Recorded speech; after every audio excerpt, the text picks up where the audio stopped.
From the macabre minds of Laughing Devil Production comes another story from the Nightshade Diary. You know what that means.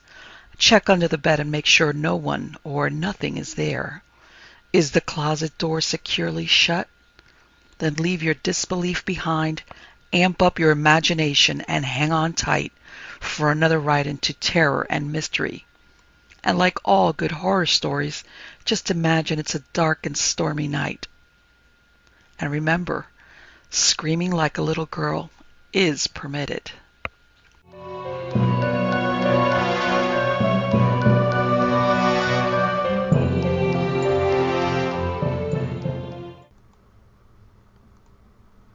Two Spinsters by E. Phillips, Oppenheim.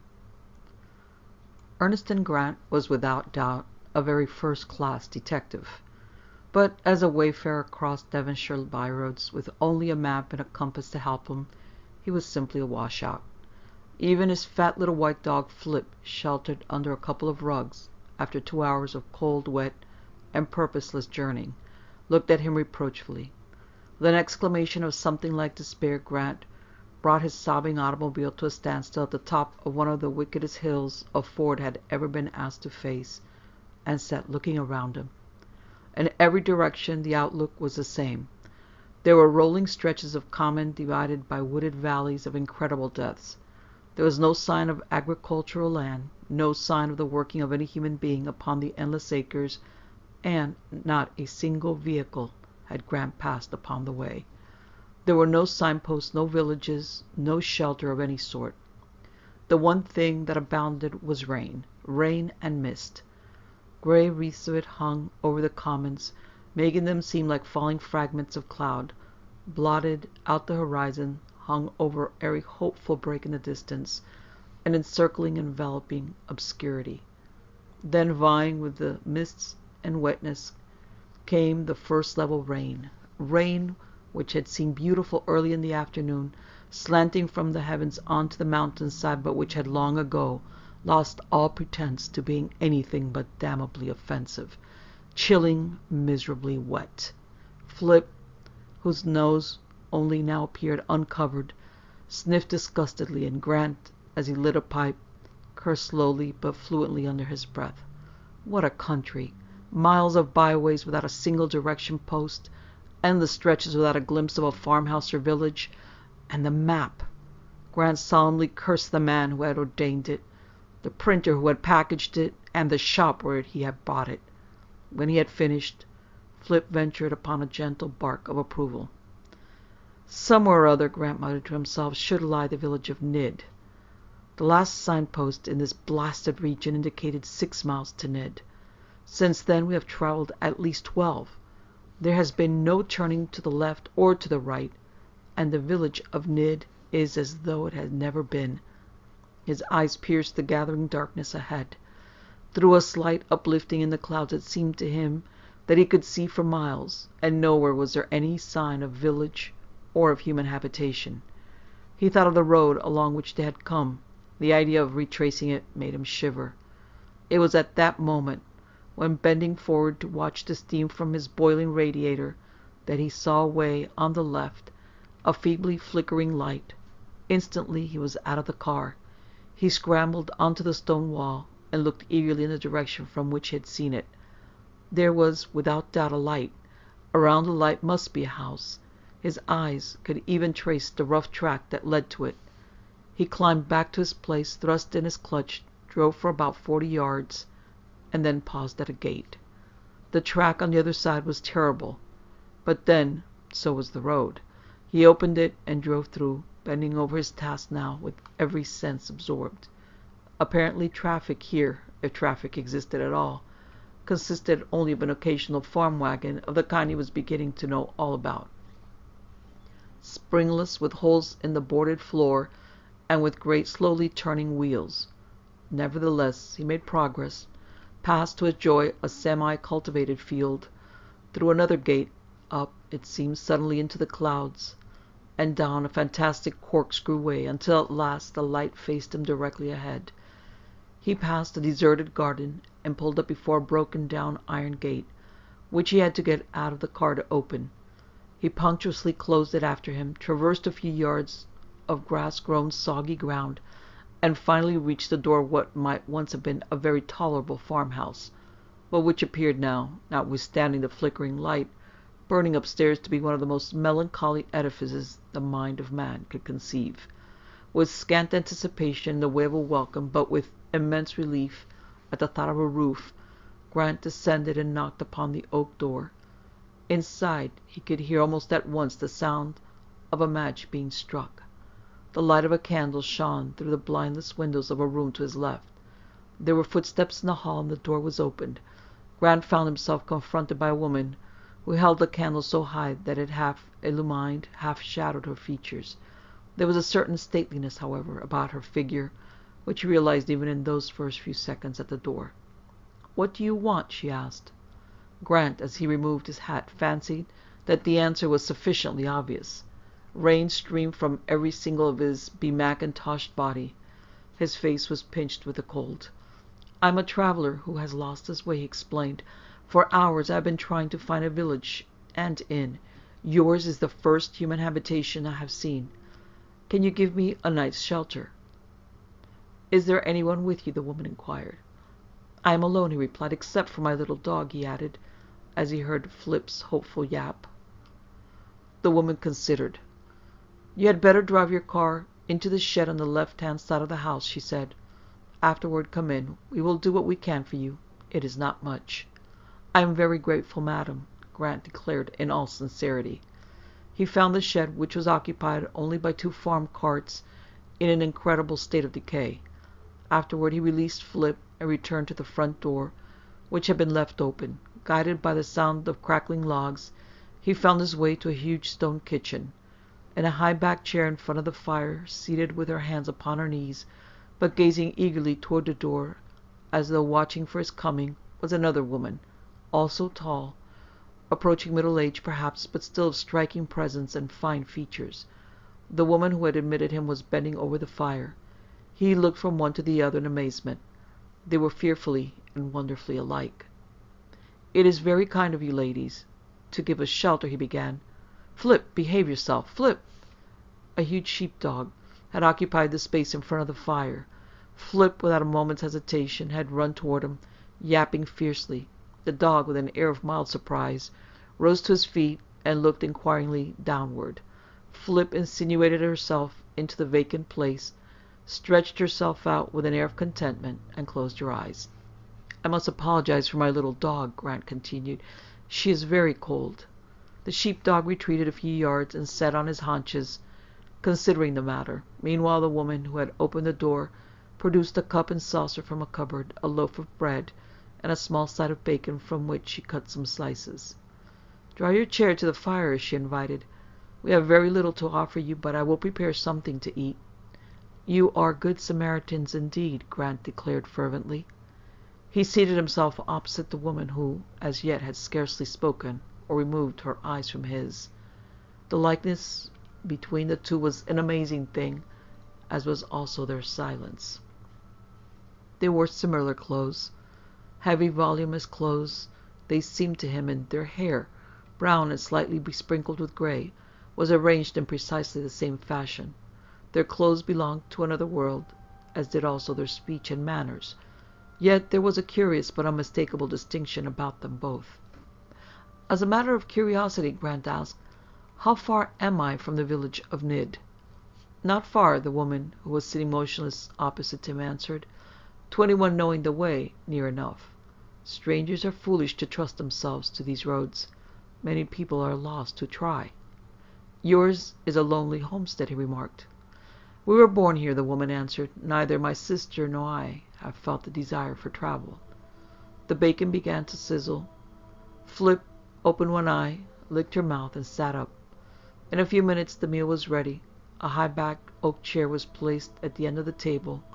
There was tea, a platter of bacon and eggs, a great loaf of bread, and a small pat of butter. Grant took his place. "You have had your supper?" he asked. "Long ago," the woman who had prepared his meal replied. "Please to serve yourself." She sank into the oak chair exactly opposite her sister. Grant, with Flip by his side, commenced his meal.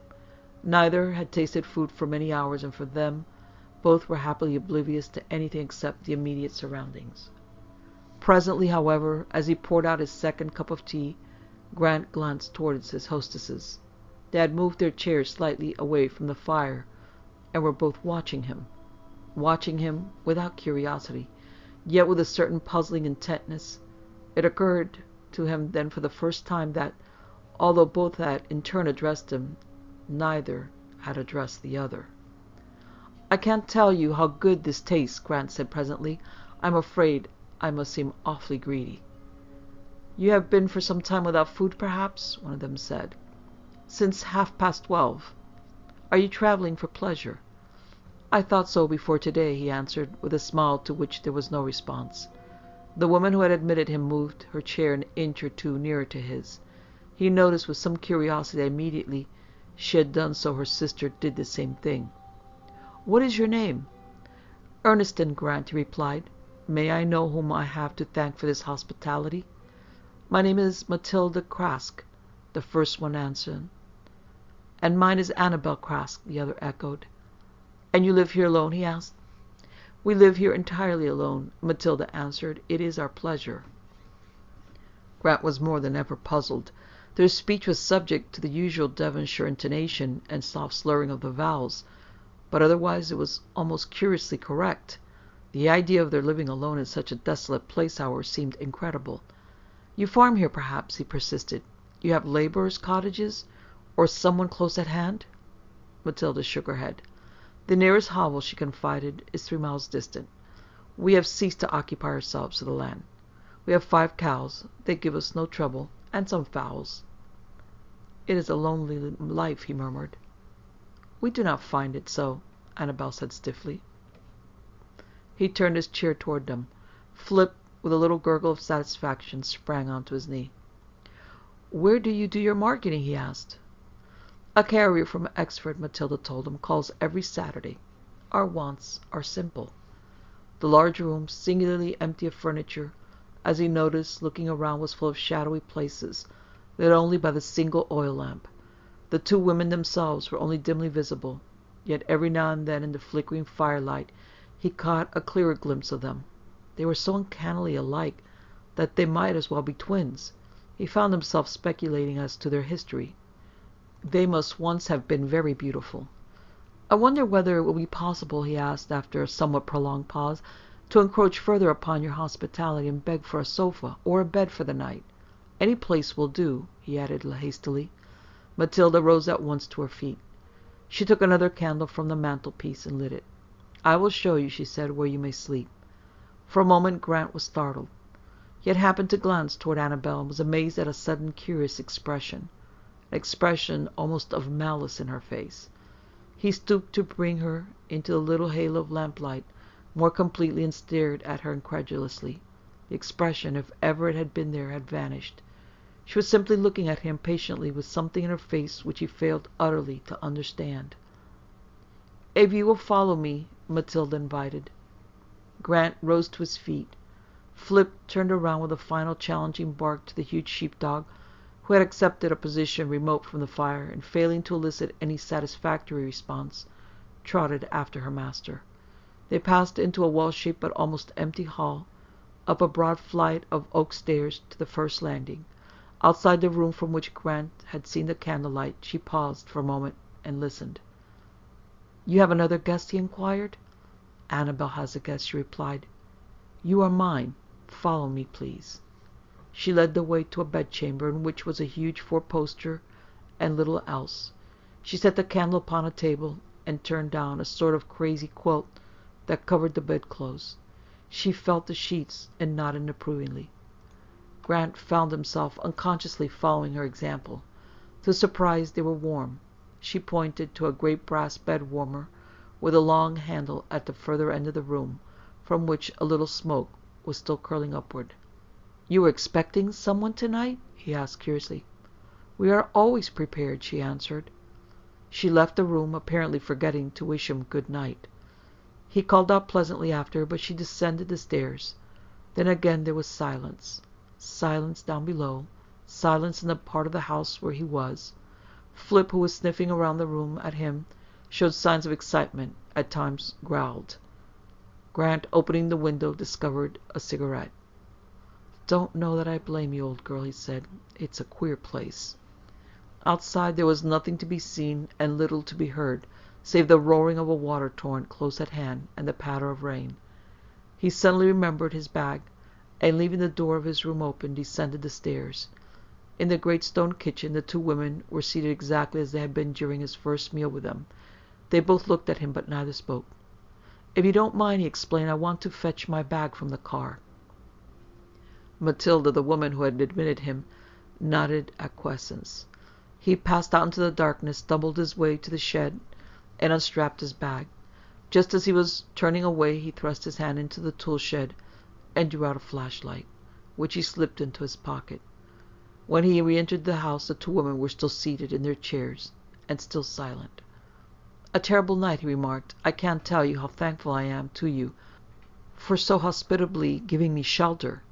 They both looked at him, but neither made any reply. This time, when he reached his room, he closed the door firmly and noticed with a frown of disappointment that except for the latch there was no means of fastening it. Then he laughed to himself softly.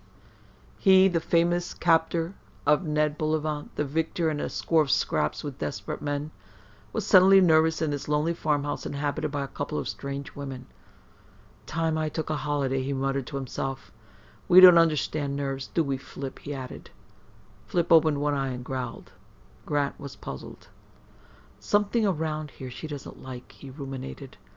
"I wonder who's in the room with the lighted candle." He opened his own door once more softly and listened. The silence was almost unbroken. From downstairs in the great kitchen he could hear the ticking of the clock, and he could see the thin streak of yellow light underneath the door. He crossed the landing and listened for a moment outside the room with the candles. The silence within was absolute and complete, not even the sound of the ordinary breathing of a sleeping person. He retraced his steps, closed his own door, and began to undress. At the bottom of his bag was a small automatic pistol. His fingers played with it for a moment, then he threw it back. His flashlight, however, he placed by the side of his bed. Before he turned in, he leaned once more out of the window. The roar of the falling water seemed more insistent than ever. Otherwise there was no sound. The rain had ceased, but the sky was black and starless. With a little shiver he turned away and climbed into bed. He had no idea of the time, but the blackness outside was just as intense when he was suddenly awakened by Flip's low growling. She had shaken herself free from the coverlet at the foot of the bed, and he could see her eyes, wicked little spots of lights, gleaming through the darkness. He lay quite still for a moment, listening. From the first he knew that there was someone in the room. His own quick intuition had told him that, although he was still unable to detect the sound. Slowly his hand travelled out to the side of the bed. He took up his flashlight and turned it on. Then, with an involuntary cry, he shrank back. Standing within a few feet of him was Matilda, still fully dressed, and in her hand, stretched out toward him, was the cruellest-looking knife he had ever seen. He slipped out of bed and, honestly and self-confessedly afraid, kept the light fixed upon her. "What do you want?" he demanded, amazed at the unsteadiness of his own voice. "What on earth are you doing with that knife?" "I want you, William," she answered, a note of disappointment in her tone. "Why do you keep so far away?" He lit the candle. The finger which, on the trigger of his automatic, had kept Bullivant with his hands up for a lifelong 2 minutes, was trembling. With a light in the room now established, however, he felt more himself. "Throw that knife on the bed," he ordered, "and tell me what you were going to do with it." She obeyed at once, and leaned a little toward him. "I was going to kill you, William," she confessed. "And why?" he demanded. She shook her head sorrowfully. "Because it is the only way," she replied. "My name isn't William, for one thing," he objected. "And what do you mean by saying it is the only way?" She smiled sadly and disbelievingly. "You should not deny your name," she said. "You are William Folsham. I knew you at once, though you have been away so long. When he came," she added, pointing toward the other room, "Annabel believed that he was William. I let her keep him. I knew if I waited you would come." Waiving the question of my identity, he struggled on. Why do you want to kill me? What do you mean by saying it is the only way? It is the only way to keep a man, she answered. Annabel and I found that out when you left us. You knew each of us loved you, William. You promised each of us never to leave. Do you remember? So we sat here and waited for you to come back. We said nothing, but we both knew. You mean that you were going to kill me to keep me here?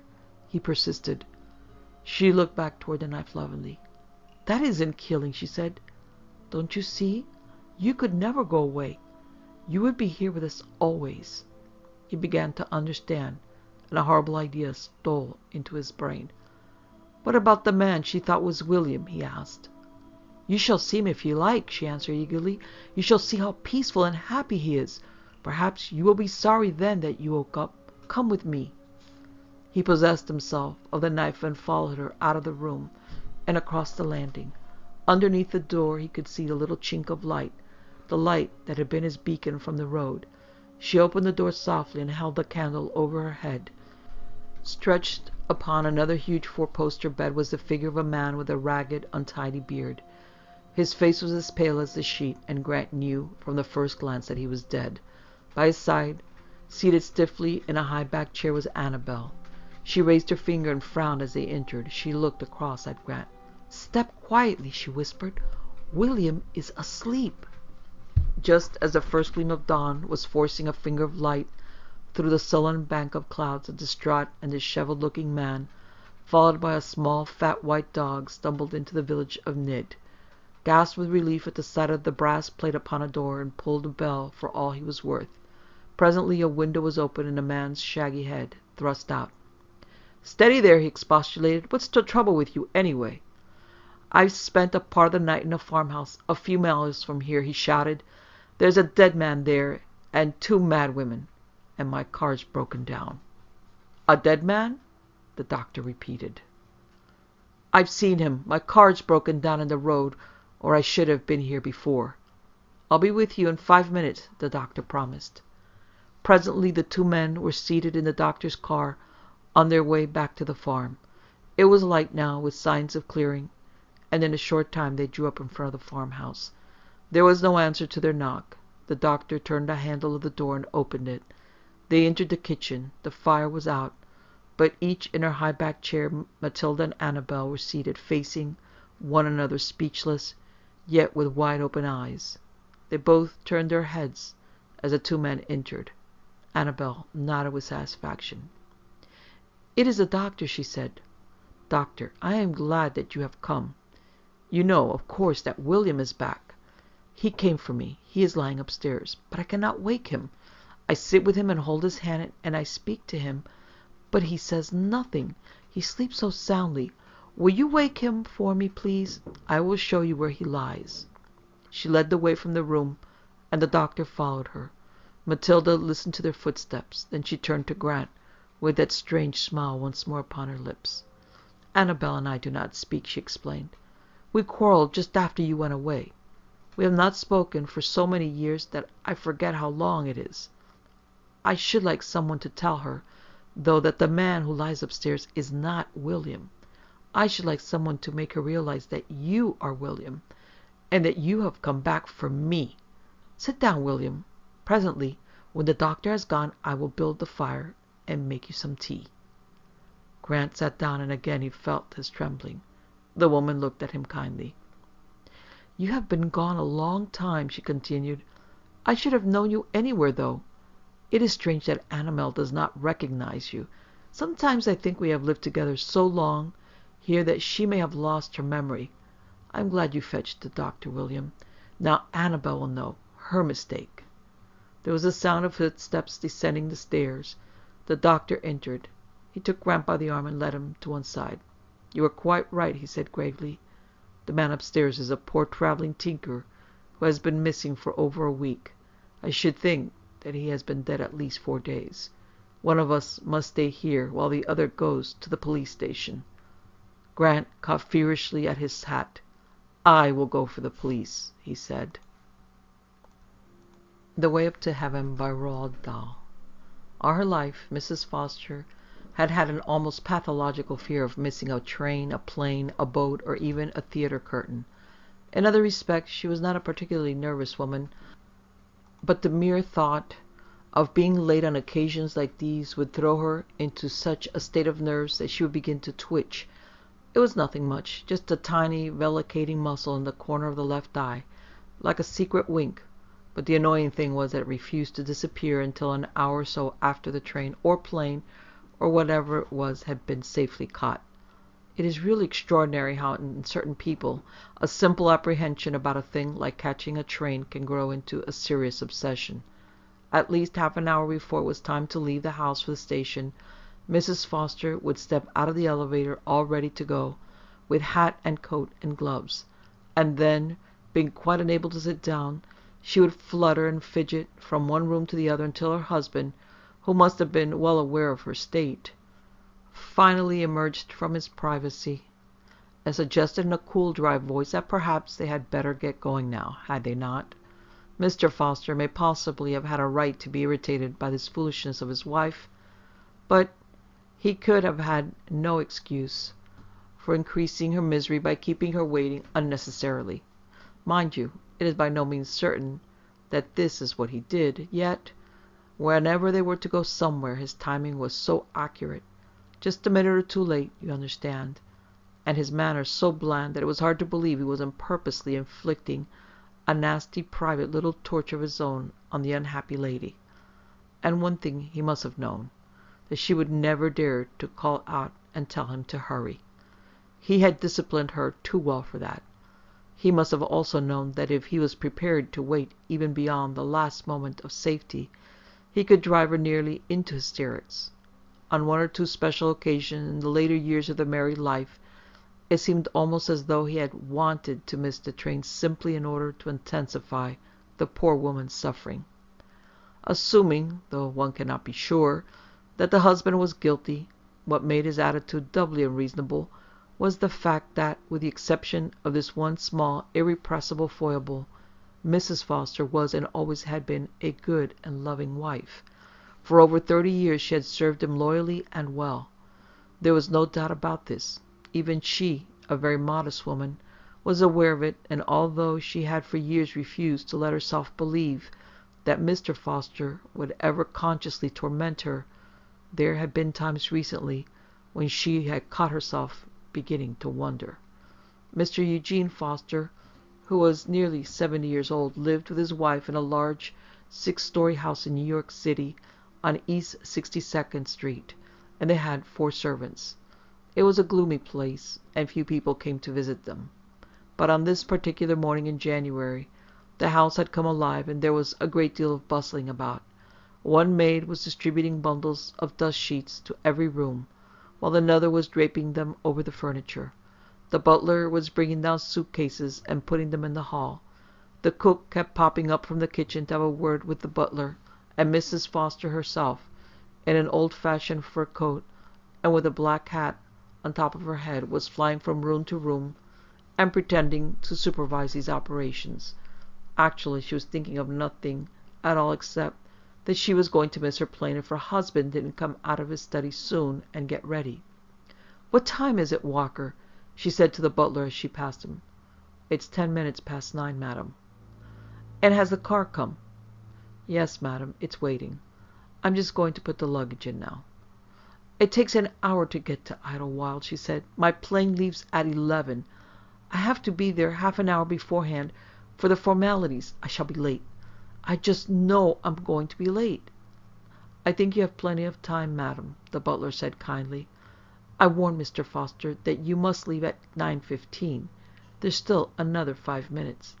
"Yes, Walker, I know, but get the luggage in quickly, will you please?" She began walking up and down the hall, and whenever the butler came by she asked him his time. This, she kept telling herself, was the one plane she must not miss. It had taken months to persuade her husband to allow her to go. If she missed it, he might decide that she should cancel the whole thing, and the trouble was that he insisted on coming to the airport to see her off. "Dear God," she said aloud, "I'm going to miss it. I know I'm going to miss it." The little muscle beside the left eye was twitching madly now. The eyes themselves were very close to tears. "What time is it, Walker?" "It's 18 minutes past, madam." "Now, I really will miss it," she cried. "Oh, I wish he would come." This was an important journey for Mrs. Foster. She was going all alone to Paris to visit her daughter, her only child, who was married to a Frenchman. Mrs. Foster didn't care much for the Frenchman, but she was fond of her daughter, and more than that, she had developed a great yearning to set eyes on her 3 grandchildren. She knew them only from the many photographs that she had received and that she kept putting up all over the house. They were beautiful, these children. She doted on them, and each time a new picture arrived, she would carry it away and sit with it for a long time, staring at it lovingly and searching the small faces for signs of that old satisfying blood-likeness that meant so much. And now, lately, she had come more and more to feel that she did not really wish to live out her days in a place where she could not be near these children, and have them visit her, and take them for walks, and buy them presents, and watch them grow. She knew, of course, that it was wrong, and in a way disloyal to have thoughts like these while her husband was still alive. She knew also that, although he was no longer active in his many enterprises, he would never consent to leave New York and live in Paris. It was a miracle that he had ever agreed to let her fly out there alone for 6 weeks to visit them. But oh, how she wished she could live there always, and be close to them. "Walker, what time is it?" 22 past, madam." As he spoke, a door opened and Mr. Foster came into the hall. He stood for a moment, looking intently at his wife, and she looked back at him, at this diminutive but still quite dapper old man, with a huge bearded face that bore such an astonishing resemblance to those old photographs of Andrew Carnegie. "Well," he said, "I suppose perhaps we'd better get going fairly soon, or you want to catch that plane." "Yes, dear, yes. Everything's ready. The car's waiting." "That's good," he said. With his head over to one side, he was watching her closely. He had a peculiar way of cocking the head and then moving it in a series of small rapid jerks. Because of this, and because he was clasping his hands up high in front of him, near his chest, he was somehow like a squirrel standing there, a quick, clever old squirrel from the park. "Here's Walker with your coat, dear. Put it on." "I'll be with you in a moment," he said. "I'm just going to wash my hands." She waited for him, and the tall butler stood beside her, holding the coat and the hat. "Walker, will I miss it?" "No, madam," the butler said. "I think you'll make it all right." Then Mr. Foster appeared again, and the butler helped him on with his coat. Mrs. Foster hurried outside and got into the hired Cadillac. Her husband came after her, but he walked down the steps of the house slowly, pausing halfway to observe the sky and to sniff the cold morning air. "It looks a bit foggy," he said as he sat down beside her in the car. "And it's always worse out there at the airport. I shouldn't be surprised if the flight's cancelled already." "Don't say that, dear, please." They didn't speak again until the car had crossed over the river to Long Island. "I arranged everything with the servants," Mr. Foster said. "They're all going off today. I gave them half pay for 6 weeks, and told Walker I'd send him a telegram when we wanted them back." "Yes," she said, "he told me." "I'll move into the club tonight. It'll be a nice change, staying at the club." "Yes, dear, I'll write to you." "I'll call in at the house occasionally to see that everything's all right and to pick up the mail." "But don't you really think Walker should stay there all the time to look after things?" she asked meekly. "Nonsense. It's quite unnecessary, and anyway, I'd have to pay him full wages." "Oh, yes," she said, "of course. What's more, you never know what people get up to when they're there left alone in a house," Mr. Foster announced, and with that he took out a cigar, and after snipping off the end with a silver cutter, lit it with a gold lighter. She sat still in the car with her hands clasped together, tight under the rug. "Will you write to me?" she asked. "I'll see," he said, "but I doubt it. You know I don't hold with letter writing unless there's something specific to say." "Yes, dear, I know. So don't you bother." They drove on, along Queens Boulevard, and as they approached the flat marshland on which Idlewild is built, the fog began to thicken and the car had to slow down. "Oh, dear," cried Mrs. Foster, "I'm sure I'm going to miss it now. What time is it?" Stop fussing, the old man said. It doesn't matter anyway. It's bound to be cancelled now. They never fly in this sort of weather. I don't know why you bothered to come out. She couldn't be sure, but it seemed to her that there was suddenly a new note in his voice, and she turned to look at him. It was difficult to observe any changes in expression under all that hair. The mouth was what counted.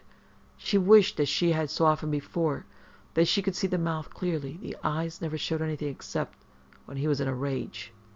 Of course, he went on, if by any chance it does go, then I agree with you.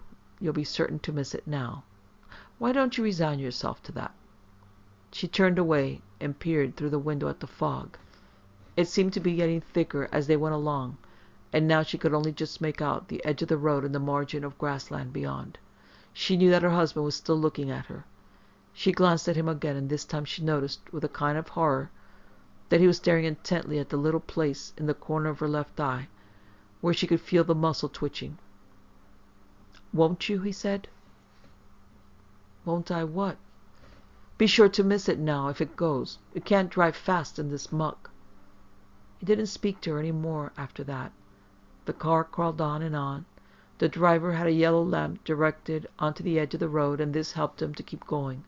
Other lights, some white and some yellow, kept coming out of the fog toward them, and there was an especially bright one that followed close behind them all the time. Suddenly the driver stopped the car. "There," Mr. Foster cried. "We're stuck. I knew it." "No, sir," the driver said, turning around. "We made it. This is the airport." Without a word, Mrs. Foster jumped out and hurried through the main entrance into the building. There was a mass of people inside, mostly disconsolate passengers standing around the ticket counters. She pushed her way through and spoke to the clerk. "Yes," he said, "your flight is temporarily postponed, but please don't go away. We're expecting the weather to clear any moment." She went back to her husband, who was still sitting in the car, and told him the news. "But don't you wait, dear," she said. "There's no sense in that." "I won't," he answered, "so long as the driver can get me back." "Can you get me back, driver?" "I think so," the man said. "Is the baggage out?" "Yes, sir." "Goodbye, dear," Mrs. Foster said, leaning into the car and giving her husband a small kiss on the coarse gray fur of his cheek. "Goodbye," he answered. "Have a good trip." The car drove off, and Mrs. Foster was left alone.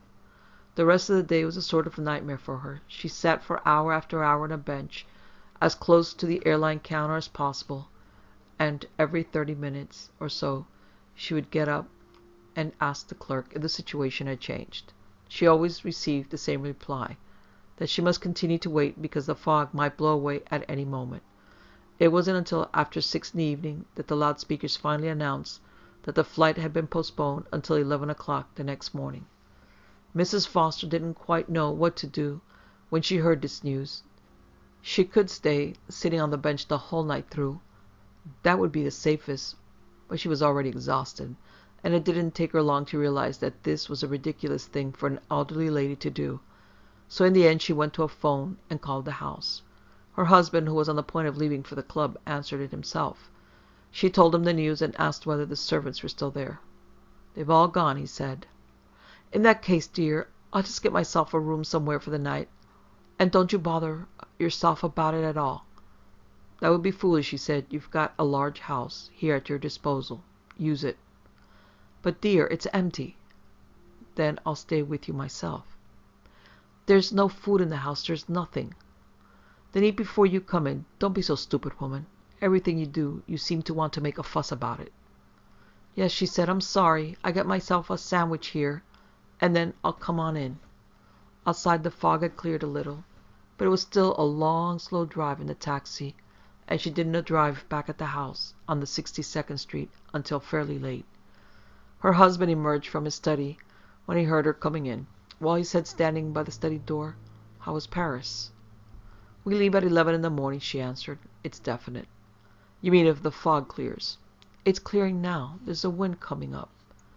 "You look tired," he said. "You must have had an anxious day." "It wasn't very comfortable. I think I'll go straight to bed." "I've ordered a car for the morning," he said. 9 o'clock. "Oh, thank you, dear. And I certainly hope you're not going to bother to come all the way out again to see me off." "No," he said slowly. "I don't think I will. But there's no reason why you shouldn't drop me at the club on your way." She looked at him, and at that moment he seemed to be standing a long way off from her, beyond some border line. He was suddenly so small and far away that she couldn't be sure what he was doing, or what he was thinking, or even what he was. "The club is downtown," she said. "It isn't on the way to the airport." "But you'll have plenty of time, my dear. Don't you want to drop me at the club?" "Oh, yes, of course." "That's good. Then I'll see you in the morning at 9. She went up to her bedroom on the second floor, and she was so exhausted from her day that she fell asleep soon after she lay down. Next morning Mrs. Foster was up early, and by 8:30 she was downstairs and ready to leave. Shortly after 9 her husband appeared. "Did you make any coffee?" he asked. "No, dear." "I thought you'd get a nice breakfast at the club. The car is here. It's been waiting. I'm all ready to go." They were standing in the hall. They always seemed to be meeting in the hall nowadays. She with her hat and coat and purse, he in a curiously cut Edwardian jacket with high lapels. "Your luggage?" "It's at the airport." "Ah, yes," he said, "of course. And if you're going to take me to the club first, I suppose we'd better get going fairly soon, hadn't we?" "Yes," she cried. "Oh, yes. Please." "I'm just going to get a few cigars. I'll be right with you. You get in the car." She turned and went out to where the chauffeur was standing, and he opened the car door for her as she approached. "What time is it?" she asked him. "About 9:15. Mr. Foster came out 5 minutes later, and watching him as he walked slowly down the steps, she noticed that his legs were like goat's legs in those narrow stovepipe trousers that he wore. As on the day before, he paused halfway down to sniff the air and to examine the sky. The weather was still not quite clear, but there was a wisp of sun coming through the mist. "Perhaps she'll be lucky this time," he said as he settled himself beside her in the car. "Hurry, please," she said to the chauffeur. "Don't bother about the rug. I'll arrange the rug. Please, get going. I'm late." The man went back to his seat behind the wheel and started the engine. "Just a moment," Mr. Foster said suddenly. "Hold it a moment, chauffeur, will you?" "What is it, dear?" She saw him searching the pockets of his overcoat. "I had a little present I wanted you to take to Ellen," he said. "Now, where on earth is it? I'm sure I had it in my hand as I came down." "I never saw you carrying anything. What sort of present?" "A little box wrapped up in white paper. I forgot to give it to you yesterday. I don't want to forget it today." "A little box?" Mrs. Foster cried. "I never saw any little box." She began hunting frantically in the back of the car. Her husband continued searching through the pockets of his coat. Then he unbuttoned the coat and felt around his jacket. "Confound it," he said. "I must have left it in my bedroom. I won't be a moment." "Oh, please," she cried. "We haven't got time. Please leave it." "You can mail it. It's only one of those silly combs anyway. You're always giving her combs." "And what's wrong with combs, may I ask?" he said, furious that she should have forgotten herself for once. "Nothing, dear, I'm sure, but—" "Stay here," he commanded. "I'm going to get it." "Be quick, dear. Oh, please, be quick." She sat still, waiting and waiting. "Chauffeur, what time is it?" The man had a wristwatch, which he consulted. "I make it nearly 9:30. "Can we get to the airport in an hour?" "Just about." At this point, Mrs. Foster suddenly spotted a corner of something white wedged down in the crack of the seat on the side where her husband had been sitting. She reached over and pulled out a small, paper-wrapped box, and at the same time she couldn't help noticing that it was wedged down firm and deep, as though with the help of a pushing hand. "Here it is," she cried. "I found it. Oh, dear. And now he'll be up there forever searching for it. Chauffeur, quickly, run in and call him down, will you, please?" The chauffeur, a man with a small, rebellious Irish mouth, didn't care very much for any of this, but he climbed out of the car and went up the steps to the front of the house. Then he turned and came back. "Door's locked," he announced. "You got a key?"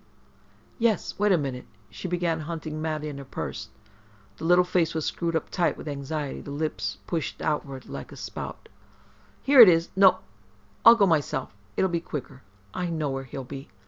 She hurried out of the car and up the steps to the front door, holding the key in one hand. She slid the key into the keyhole and was about to turn it, and then she stopped.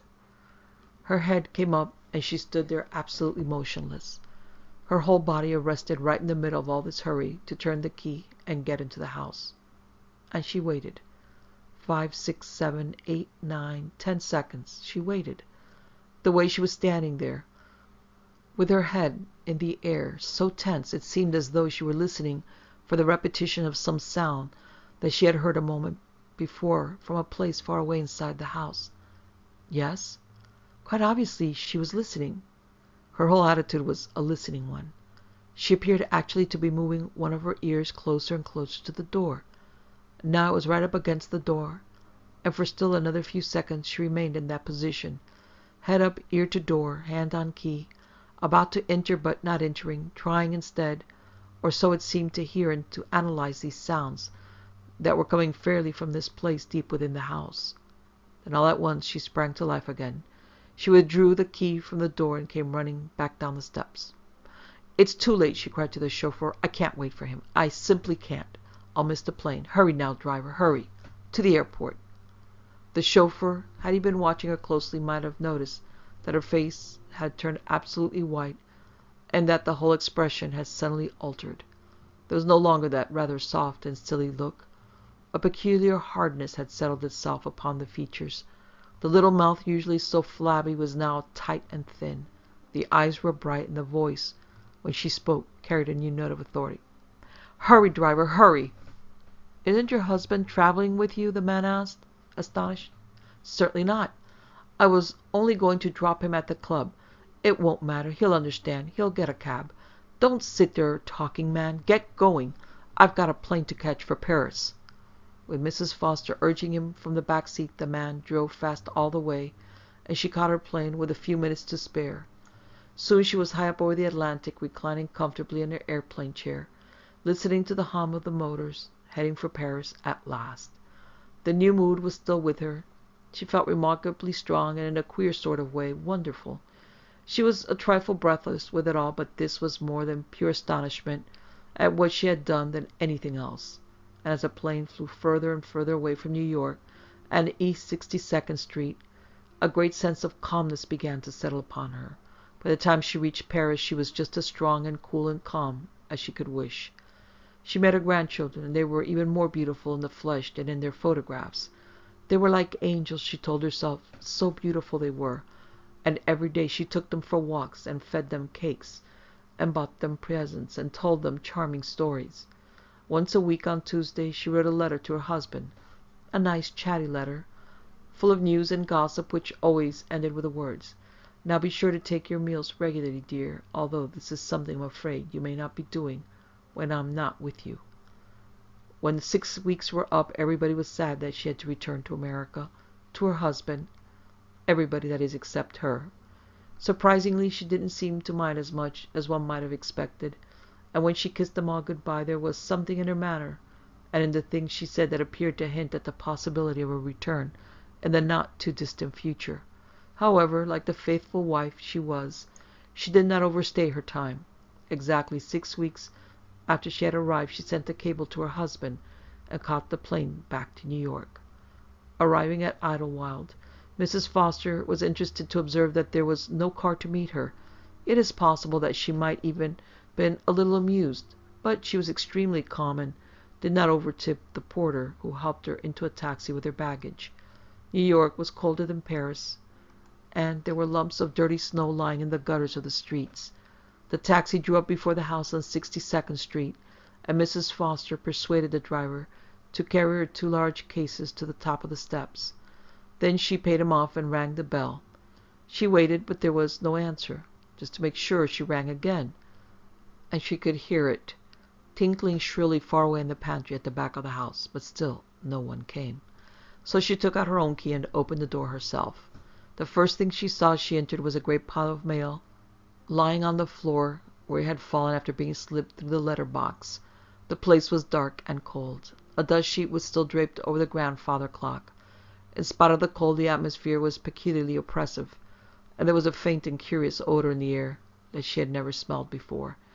She walked quickly across the hall and disappeared for a moment around the corner to the left at the back. There was something deliberate and purposeful about this action. She had the air of a woman who is off to investigate a rumor or to confirm a suspicion. And when she returned a few seconds later, there was a little glimmer of satisfaction on her face. She paused in the center of the hall as though wondering what to do next. Then suddenly she turned and went across into her husband's study. On the desk she found his address book, and after hunting through it for a while she picked up the phone and dialed the number. "Hello," she said. "Listen, this is 9 East 62nd Street? Yes, that's right. Could you send someone around as soon as possible, do you think? Yes, it seems to be stuck between the second and third floors.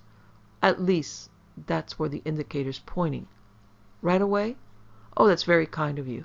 You see, my legs aren't any too good for walking up a lot of stairs. Thank you so much. Goodbye." She replaced the receiver and sat there at her husband's desk, patiently waiting for the man, who will be coming soon, to repair the lift.